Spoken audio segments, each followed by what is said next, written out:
Hi everyone, Assalamu alaikum. Welcome my dear lovely here, Master House 24. I hope you are well by the grace of Almighty Allah. I am also fine by the grace of Almighty Allah. তোমরা যারা আমার চ্যানেলে নতুন রয়েছো অবশ্যই চ্যানেলটি subscribe করবে, আর যারা সাবস্ক্রাইব করছো থ্যাংক ইউ সো মাচ। আজকে তোমাদের এমন একটি গুরুত্বপূর্ণ টপিকস নিয়ে আলোচনা করব। সেই বিষয়টি কি? সেটা হচ্ছে বন্ধুরা right form of verb, how to use in English grammar. তোমরা তারা 6 থেকে 12 ক্লাসে যারা রয়েছে সবারই এই বিষয়টা কমন রয়েছে। Number, person, active, passive voice অনুযায়ী মূল ভার্ব কীভাবে পরিবর্তন করা হয় সেই বিষয়টি আজকের ভিডিও থেকে তোমরা চমৎকারভাবে জানতে পারবা এবং তোমাদের যে কোনো পরীক্ষায় তোমরা ফুল মার্কস 100% পাবা। Okay, so no matter, now go to our whiteboard, try to understand today's lesson, right form of verb, how to use, how to apply, how to solve in English grammar. So get start. Hello my dear lovely viewers, আমরা বলছিলাম যে rules of using right form of verbs in English grammar, how to use in English grammar, কিভাবে use করব। আমাদের ধারাবাহিক class episode হচ্ছে 54 অর্থাৎ 54তম ভিডিওটি। তোমাদের কিন্তু এই right form of verb use করার সময় অবশ্যই এই ওয়ার্ড মিনিংগুলো যদি তোমাদের জানা থাকে তাহলে তোমরা অবশ্যই সেটি সলভ করতে পারবা। নাম্বার, পার্সন অনুযায়ী এই ভার্বগুলো কীভাবে অ্যাক্টিভ, প্যাসিভ ভয়েসে অনুযায়ী পরিবর্তন করা হয় আজকের ভিডিও থেকে তোমরা সেই বিষয়টি চমৎকারভাবে জানতে পারবে। তাহলে প্রথমে আমরা দেখতে পাচ্ছি পেপার মানে কি তৈরি করা। তাহলে এখানে নাম্বার, পার্সন অনুযায়ী সেগুলো কীভাবে পরিবর্তন করা হয় সে বিষয়ে জানতে পারবো। ইনফ্লুয়েন্স মানে প্রভাব বিস্তার করা, তারপর মেনটেন হলো নিয়ন্ত্রণ করা, শুড মানে কি উচিত, এবার ফান মানে গঠন করা, তারপর হচ্ছে কি বন্ধুরা ইউজ হলো ব্যবহার করা, সাকসিড হলো সাফল্য অর্জন করা বা সাফল্য লাভ করা, বি মানে হওয়া, গেট মানে পাওয়া, কল মানে কি বলা হয়। তাহলে আমরা এখানে এই ভার্বগুলো কীভাবে ইউজ করলে আমরা সুন্দরভাবে যে কোনো রাইট ফর্ম অফ ভার্ব খুব ইজিলি আমরা সলভ করতে পারবো। তাহলে প্রথমে আমরা দেখতে পাবো বন্ধুরা সেটা কি student life dash a golden stone of life. তাহলে ছাত্র জীবন একটি সোনালি কি ঋতু বলা হয়। যদি বলা হয় তাহলে সেটা অ্যাক্টিভ না প্যাসিভ ভয়েসে আছে, তাহলে অবশ্যই সেটি প্যাসিভ ভয়েসে আছে।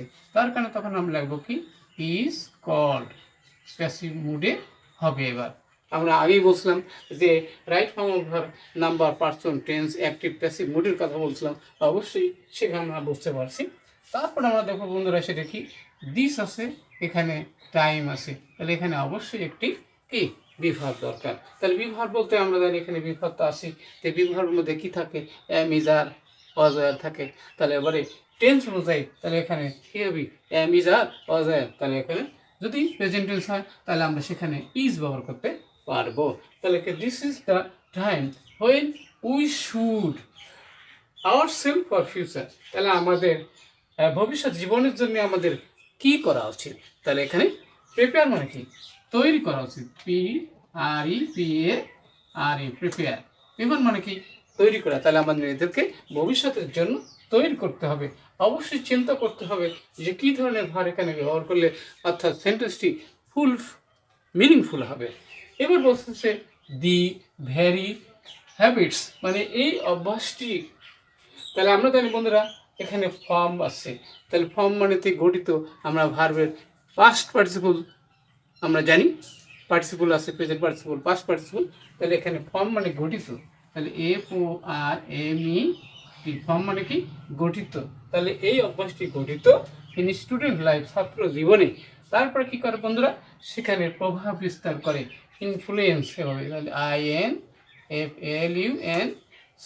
ইনফ্লুয়েন্স মানে প্রভাব বিস্তার করে, সেটা কোন সময় the letter passage of time অর্থাৎ সময়ের পরিবর্তনের সাথে সাথে এই ছাত্র জীবনে গঠিত অভ্যাসটি পরবর্তীতে আমাদের কাজে লাগে।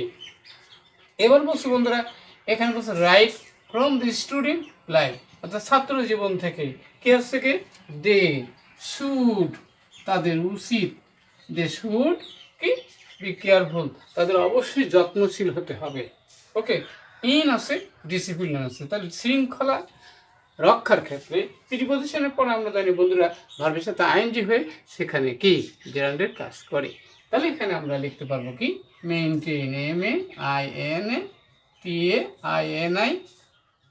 মেইনটেইনিং ডিসিপ্লিন, অর্থাৎ ডিসিপ্লিন মানে শৃঙ্খলা রক্ষায় দে শুড, তাদেরকে উচিত, কি উচিত তাদের ইউজ মানে কি ব্যবহার করা, দেয়ার টাইম প্রপারলি, তাদের সময়টাকে অবশ্যই সঠিকভাবে ইউজ করতে হবে।